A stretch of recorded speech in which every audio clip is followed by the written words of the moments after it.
Good evening, everybody. Again, thank you, Mark. My name is Chris Dufour. I work for a small company of one called @Dufour.llc, and I write a blog called mustbeawesome.com. And I'm here today to talk to you about a case study that I'm doing called Instituting a Culture of Awesome in Government. And I'm studying a task force, an IED task force tech team that I was a part of from 2003 to 2006. This was a very unique experience that changed my life, and I hope to share with you some awesomeness about that. But first, Gov 1.0 people, if you happen to be in the crowd, I'm sorry, you're lame. You suck. I don't like you at all. Gov 1.0 is slow, it's tough, it's not open, it's closed, it doesn't share anything. Gov 2.0, on the other hand, and why I like Gov 2.0 so much, is that it encourages a culture of innovation, and that's awesome. We've heard from my fellow speakers today all kinds of really cool different ideas, apps, programs, and projects that are just changing the way that people look at and use government. A little bit of jargon terms for you.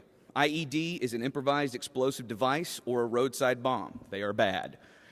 In 2003, many of our soldiers and Marines had been killed by IEDs in Afghanistan and Iraq. DoD stood up a task force to deal with this problem, and that task force in 2003 stood up a tech team to put counter-IED technical solutions in the field and address this problem. Now, our charter was to rapidly equip technology. Doesn't matter where we found it. If it was a South African countermine vehicle, we stole money from people in the Pentagon and went and we got it in theater as quickly as we could. This made us massively unpopular with other organizations, slow, old-school 1.0 organizations. So why was this so successful? Well, there's a couple of different categories that I can tell you about that will, I hope, enlighten you to why this was such a big deal. Number one, we had a righteous mission.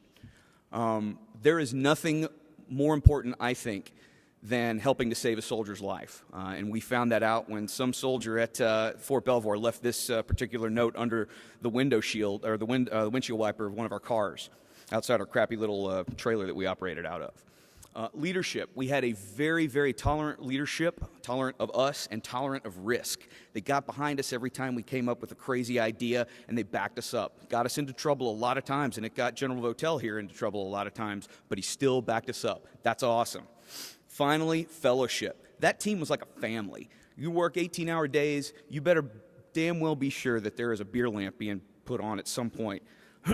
We actually had a Christmas party for all of our families who never got a chance to see their dads and moms all the time. Characteristics of our culture, you can see here, small, super empowered. We got to do a lot of great stuff.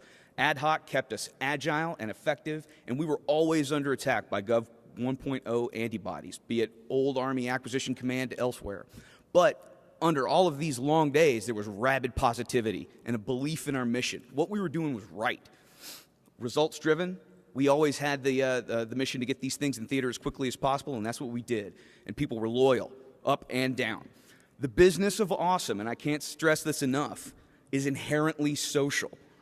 All of our events, we actually had to put on a couple of conferences from time to time, and they were cookouts, they were grill-outs. We actually did a couple of international events showcasing counter-IED technology. Everybody just got shit-faced the whole time. It was great. So why didn't it last? Well, bureaucracy kills. You've heard that a million times before, right? Well, Gov 1.0, one of the most seditious things about this thing is that it can creep up on you. Their antibodies will almost always win, and you got to be careful about them because sometimes you don't know that they're coming for you. They may be right behind you with a very big bag about to scare the crap out of you like this guy is.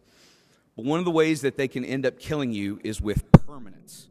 Permanence is a bad thing. We thought that success for our little task force tech team was getting a permanent organization out of it. Well, we got one. It's now called JIDO, the Joint IED Defeat Organization, and there's about 400 people that work for it. They got a giant billion-dollar budget, and they don't get anything done. A couple of lessons learned from our short time of awesomeness. Don't manage. Lead your people. Don't get too big. Don't let Gov 1.0 get you. So if you can stay small and stealthy, awesome. And also, don't be an asshole. Nobody likes to deal with assholes. Be social. Be passionate about what you're doing, whatever your mission is. Go into it every day and love it or get out. empower your people, and find their awesome, because that is going to make your government agency or organization that much better. Now, this case study is still ongoing. I'm actually doing it online on the blog, mustbeawesome.com, with members of the old tech team. They'll come by and drop in pictures and comments and that kind of thing from time to time. So please feel free to jump on and add your own thoughts. And I would love to hear from you. Thanks for your time. Rock on.